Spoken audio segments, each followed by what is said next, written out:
Excuse me. I was hoping you would be able to answer a few of my questions, though. You want me to answer your questions? Well, I was hoping What so. are your questions? Down with Trump. Why are you protesting today? So Donald Trump, as you know, is won an award to rebuild this particular federal property. And when he announced his candidacy for the Republican nomination, he denounced immigrants and specifically focused on immigrants from Mexico, folk who are here in the country illegally, and he called them rapists and murderers and criminals. And so people were just outraged by his statements and want to make sure that people who do business with him understand that kind of language is not tolerable, and it's intolerable, it's xenophobic, and it just doesn't aid in terms of a good discussion about immigration in America. Definitely. I think we need to have that discussion in America, and I think there's a broken immigration system. Absolutely. And isn't he running for president? So Donald Trump is running on the Republican ticket for president. So there are like 17 or 18 folk who've announced their candidacy for the Republican nomination, and he's one of them.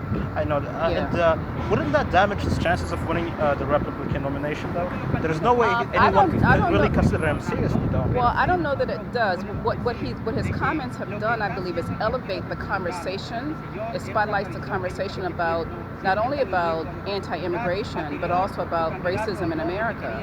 And so one would think that people wouldn't rally behind him, but he actually is polling highest alongside with Jeb Bush in terms of the Republicans. He's polling highest now. That's very interesting, isn't it? We're not moving towards a more progressive society, but more towards we're regressing as a society almost. I think that's correct. I mean, people, the worst, in their worst sort of permutations are coming out, and they're anti-immigrant, they're anti-race, it's all sorts, anti-homosexuality, it's all of the stuff that they hate, and they're now being more vocal about it, and they figure through Donald Trump that they have a voice, they have a national voice to talk about what their concerns are.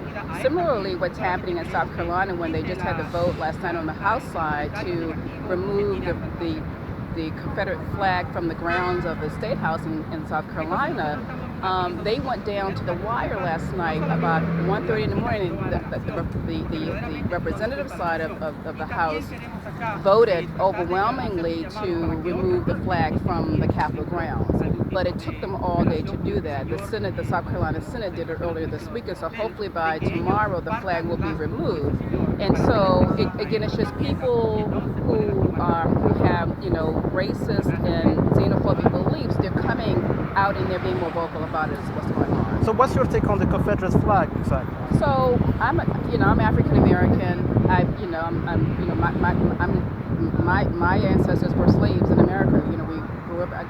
My family grew up in South Carolina, right? Actually, because South Carolina was one of the ports where slaves entered, and so the Confederate flag, the Confederacy lost the Civil War, and so if that's the case, then why are we glorifying that flag? Because the flag says to us is that there still is an element in this country that thinks that we should not have abolished slavery, that there still should be slavery, and that black folk who were brought here, enslaved Africans, that we're still inferior and that we're inhumane, and so that's a problem for me. I think you had a point there. It's not really about heritage; it's about really hate. Oh, absolutely, and so they've spun the conversation differently, is what they've done, because they actually hoisted the flag, or started using the flag more during the Civil Rights era back in the 60s, when black folk were fighting for the right to vote and for fair housing and for decent accommodations and for the ability to just be left alone and not be lynched because we walk down the street.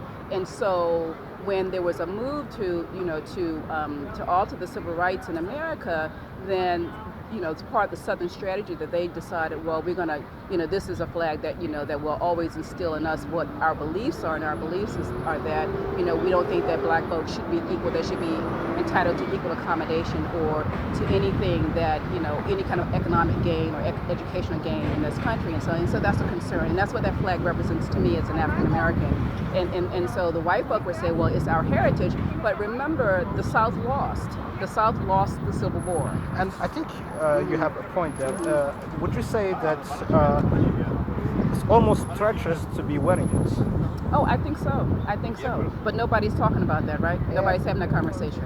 I don't But think yeah, so. yeah. So hopefully I've answered some questions. I got to run down because we're still setting up.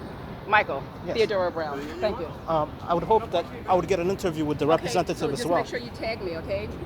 Tug me, and I'll. What's supposed to happen? So there's.